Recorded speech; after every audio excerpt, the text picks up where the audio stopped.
I'm trying to find out, did this work? Did that work? Did you like this better than that?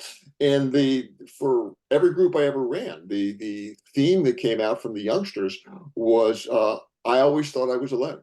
I always thought I was the only one that went through this.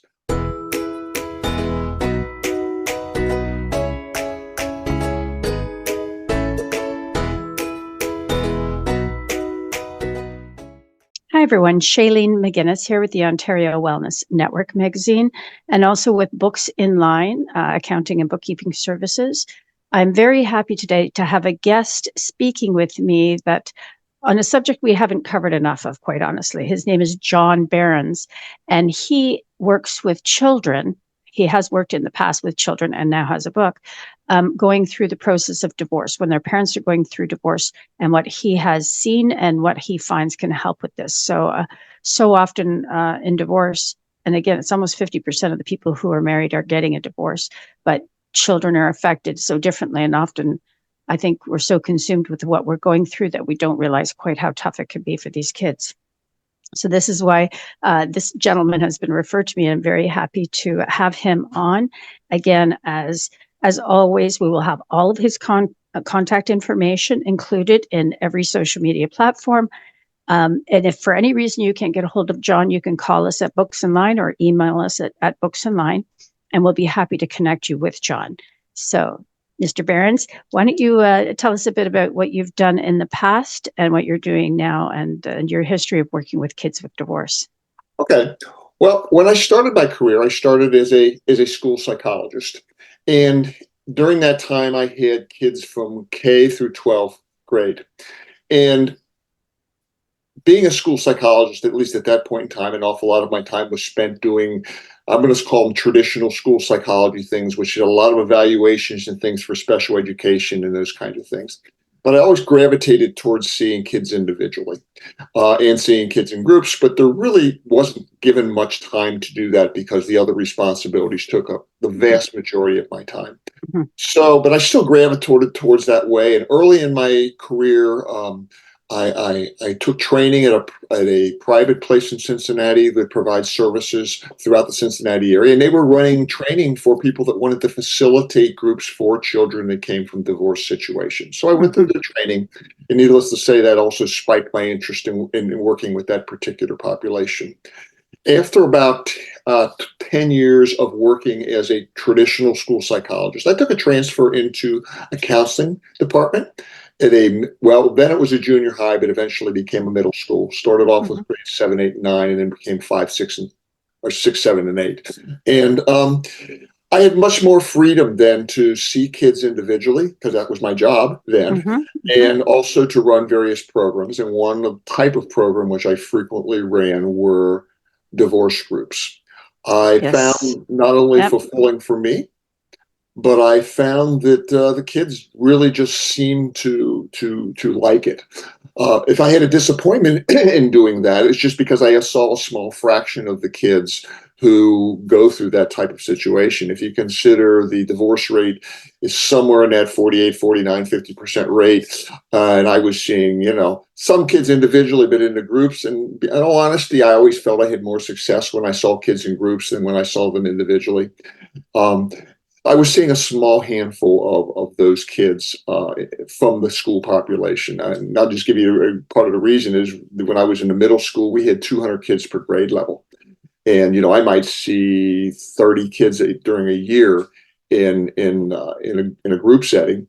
And if you take the 300 kids per grade level, that's 600 kids. I'm seeing 30 some maybe in group settings. That's a pretty small number of kids who probably experienced a divorce or a separation. And the other group that frequently came into that were single parent families, which those kids experienced many of the same things that kids from divorce families get. So that's kind of my background. My training, I've got a master's degree in clinical psychology, a PhD in school psychology, did additional training in counseling at Xavier University after I finished all those crazy degrees. And I also taught for a while at the College of Mount St. Joseph as an adjunct for a number of years. So, that's kind of the background for me. It's strange because again, the amount of divorce, and again, it's almost 50%. How many children could benefit from this? John and I have been talking earlier, and one of the things he pointed out, and I'm going to ask him to speak to this, is that so many children said to him that they thought that they were alone going through this process. So I'm going to ask you to speak to. It's funny because everyone thinks they're alone when they go through a difficult time, Sure, but there's sure, so many sure. other people. Right? Sure. Well, and I'm going to relate this more to the groups, because when you get these kids in a group, even though they might know each other in terms of, you're in my science class, you're in my social studies class, or whatever classes, that other than a couple, maybe if you might get in a group and not have any close friends in the divorce group. It might just be kids who are in your grade level, and you're in a few classes with them. And when they sit down in there, and one of the first sessions after we lay ground rules for the group, which the kids always come up with, and the big one being confidentiality, of course, then they get to tell their stories, and it's an interesting process because some kids will talk forever, and some kids are very shy in terms of telling much of what happened to them those first couple sessions, and they Yeah. open up more as the year progressed. And just to give you a feel for the timing on these groups, I would usually start them somewhere at the end of September, beginning of October, and we would meet twice a month through the end of the school year. And Right. sometimes, if the group felt the need, we might throw an extra session in somewhere here and there. So, Right. we would meet probably somewhere in the 14, 15 times throughout the course of the school Mhm. year. But that Yep. whole thing of being alone, when they were talking and giving their stories, that's what they realized. They weren't alone. Yes. Other Yep. kids had this kind of stuff going on in their lives. And Mhm. one of the things we always do on the last session of the year is we do an evaluation of the group. What did you like? What didn't you like? Because there are some games or exercises I use throughout the course of some groups, and I'm trying to find out, did this work? Did that work? Did you like this better than that? And for every group I ever ran, the theme that came out from the youngsters was, I always thought I was alone. I always thought I was the only one that went through this. Oh, Mhm. Susie over there, she had it way worse than I did. Mhm. Or Joey over there. I mean, my gosh, what his dad did to his mom, or what his mom did to his dad, or whatever it might have been. Mhm. The case, they just didn't realize that they weren't in this cocoon of experiencing stuff all Yeah. by themselves. Right. Can't see what is it? Can't see the forest for the trees, right? Exactly. It was yeah. Kids just yeah. That's a very good analogy. I think it's a very big part of any healing that any group Mhm. of people does when they go, oh, it's not just me. Then it's just like, oh, okay, I'm not alone. Okay, so Mhm. other people are experiencing. I think that's a big part of healing. I wanted to ask you, I am a parent of two children. I have Mhm. fortunately not been through divorce, but I know many, many, many, many people who've been through the process of divorce and separation. So if there's anything that you would suggest to a parent who is either considering divorce or considering leaving their spouse, or is in the process, or even after divorce, is there any suggestions? I'm going to ask for 3 suggestions that you would make to anyone who is going through this, very stressful time in their lives. Well, I think first of all, don't leave your kids in the dark. You have to talk to them. And too often, parents don't talk to them. The Mm, next thing, when you are talking to them, don't be lecturing to them. Have a mm, conversation with them, and also speak to them on a level that they can understand. You you, right, you have to talk very differently to a 5-year-old versus a 13-year-old versus a right, 16-year-old. of And course. you have sometimes parents don't get that. Yeah, They're talking to a 6 or 7-year-old as if they were one of their work colleagues. They'll use yeah. vocabulary, they'll use sentences, and the kids just don't understand what's going on. Hmm. And you Yeah, have to be, and again, when I say don't talk at them, talk with them. yes, Listen to what they have to say. yeah, Don't just assume that they're catching on to everything you're saying, because they probably won't. It's a conversation, or at least a yeah, topic that you're probably going to have many, many times over the yes, course of the process of getting a divorce, or of even. course. Right, because their lives are about to be upended, Sure. and they can be suddenly hit with things which they're just, this is not my whole life, I've only known this, whether it's that they're 5 or they're 13 or 16. And now suddenly my life is going to look like this. And I mean, I just think about trying to, when my kids were really small, trying to get them off the playground, how I'd work them towards it. Okay, we're leaving in 10 more slides. You're working them up to the transition. So I would think that it would be a lot the same in the process of a divorce, where you're leading up to, this is the transition we're going to go through. I'd like to talk about your book, because that to me looked very, very interesting. If you could show us your book, I think there's a lot of people that would be I know that this interests me. I don't know how well you can see that. It looks like it's filling about half the screen. I can see it. It looks fantastic. Can you tell me about the book? Tell me about the book. The book was written when we got the COVID lockdown. I got sent home to work and didn't have a whole lot to do. So I never considered myself a writer, even though I had to write dissertations and I wrote grants and all that kind of stuff. This is something entirely different for me. Right. So I just sat down one day at the computer because I didn't have much else to do. And during those early days of COVID, nobody knew where it was coming from, and we all just kind of were scared of everything. So I just decided to write. And what it is it's 7 short stories told by teenagers in flashback about what they went through during their divorce, separation, whatever the case might have been. And the reason I chose to write that was based on what I just said a few minutes ago. These kids always felt alone. Right. And I was touching a small handful of their lives. There were many more kids in my school buildings that could have had this thing. Exactly. Situation. And my target audience initially was youngsters. It's really for 6th grade on up. I wouldn't want kids younger than that because there's some kind of sticky situations. There's sexual abuse, there's spousal abuse, there's alcohol. And I just don't think that it's probably appropriate for kids younger than 6th grade. Right. And so it's also appropriate for parents, though, right? So it's appropriate for kids over, say, the age of 12, 13, 14. But also I think that it would be insightful for parents as well. Well, there certainly is. Actually, one of the, when you write a book and it goes on Amazon, you get reviews. And one of the reviews I got was from an MD. And I'm just going to kind of paraphrase or summarize what he said. But he said something like, I wish I had had something like this to read 15 years ago when I went through my divorce, because then maybe I would have better understood why my daughter was acting the way she was acting.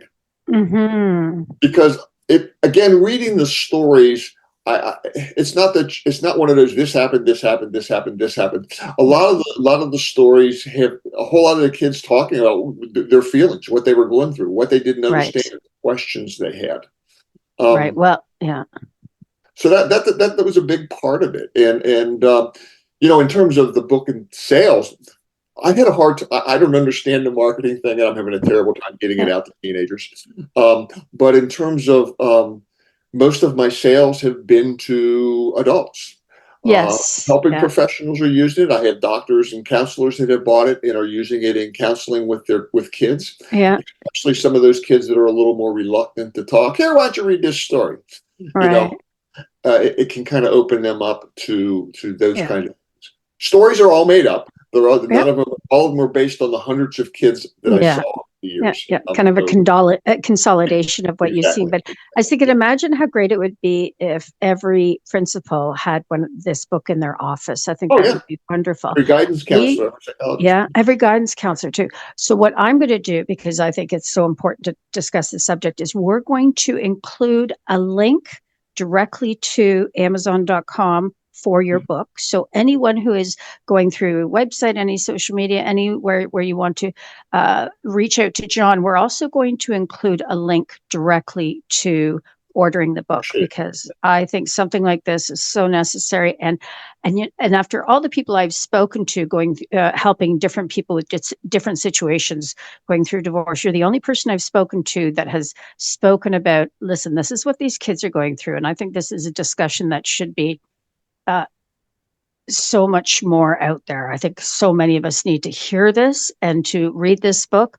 And whether it's because people are going through divorce or we work with other people who are going through divorce, so that we have this other perspective that we include in the entire process. Thank you. Well, one of the things which I've found parents sometimes miss is that a child's reaction to their divorce can change over time. And let me give you an example of what I mean by that. Let's say mom and dad split up, and I'm going to go to the young kid when they're 6 or 7 years old. Right. And let's say the child doesn't understand a whole lot of what's going on, and mom and dad are pretty civil with each other, and things go pretty smoothly. Whomever the parent, who's ever the parent that the kid lives with most of the time, or if it's completely shared parenting where it's split even, it's kind of seem to go pretty good. And then suddenly they hit that 13, 12, 13, 14-year-old age.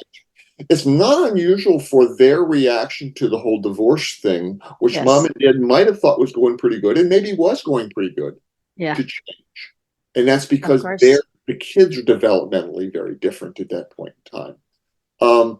For instance would be, this is just it's just an example. Let's say I live with dad most of the time, but I visit mom every other weekend and on Wednesday nights. Okay. So now suddenly I'm 13 and there's that weekend coming along, and my mom and dad don't live real close to each other, and my dad lives close to the school where I go to, and I don't really want to go over mom's because I got all my friends here that we're doing this thing on the weekend. Of course. And that's a bigger issue now. Or even in either case, sometimes, let's say mom and dad did not date for several years after divorce, and now suddenly mom or dad has their boyfriend or girlfriend move in, and they're 12, 13, 14 years old. And as you know about 12 and 13 and 14-year-olds, they're just beginning to recognize boys and girls themselves. And there's some issues there that come up. And again, depending on the family's religious values, that may even spike some other questions in kids' minds. Like, okay, mom, why does your guy you've been dating for the last 3 months suddenly move in after 3 months and you're in the bedroom and you're not married? All these kinds of things don't tend to surface as much, my experience with the younger kids, but when they get to middle school, high school, sometimes and parents sometimes don't get why those things change. There's a change, Besides the normal rebellion that occurs at that age anyway. Then there's this added on top. It just it can make it a little more crazy, for lack of a better term. No, I think that's great advice. I think that's a great point that you're making. So I'm going to ask you to show us the book one more time, because again, I'm going to include the information, but that's excellent. Thank you so much. I will be ordering mine today. You will see your number go up by one. let me give you one thing on ordering. If somebody goes straight to Amazon, and the title of the book is My Name Is. If you go to straight Amazon and not Amazon Books, if you go to straight Amazon and you put in My Name Is, you'll get name tags. Okay, so go to Amazon Books. I understand. Go to Amazon Books, put in my name with the title, or even just Google and put your name in, and also put your name in. John, thank you so much for being my guest. That was incredibly insightful, and I think so many of our listeners and the people watching this recording will get so much information from this. If you've decided, or if you realize that you really have gotten a lot of information from this podcast, please let John know. I think it's really important that our guests know that what they're talking about is getting out and is being listened to and is being heard. John, thank you again, and I look forward to speaking with you a lot more often in the future. Thank you very much for being a guest. I appreciate it. No problem. My pleasure. Thank you.